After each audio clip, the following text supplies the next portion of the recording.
Hello guys, magluluto ako ng ginataang manok na may kalabasa. Iniisip ko kung Bicol Express pa rin ba to, pero hindi na naman daw at malayo na.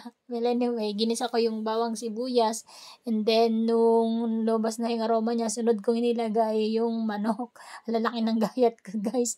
Actually, hindi ko na siya chinap. Ganyan na yung kalalaki nung nabili ko siya sa Talipapa. Nilinis ko lang tsaka hinugasan ko. And then sunod nilagay ko na kaagad yung alamang at tsaka ground black pepper. So, in-stir ko siya para mag-mix na yung lasa dun sa chicken. Saka ko siya kinover for 5 minutes para mag-simmer. After 5 minutes, sunod ko nang nilagay agad yung kalahating pouch na gatad. So, dinistribute ko dun sa chicken. Then, saka ko in-stir ng konti. Then, tinakpan ko siya para maluto yung manok for about 10 minutes. At manot na rin yung gata dun sa chicken. And then, sunod, inilagay ko na yung kalabasa. At saka yung aking chop na sili. So, madami yung sili na nilagay ko dyan, guys. Para sarap. Then, next, nilagay ko yung kalating pouch panagata. And then, kunting stir.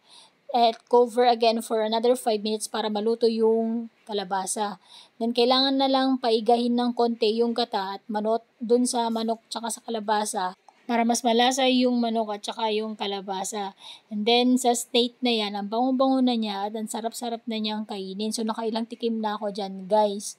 Then, kunting simmering na lang. Then, ready to serve na yung ating ginataang manok na may kalabasa. Parang maghapon ko na naman tong naging ulam. Lalo na yung paubos na kasi nagmamantika na at note na yung lasa nung gata dun sa chicken. Ayun lang guys. So, thank you for watching. Until my next video. Bye!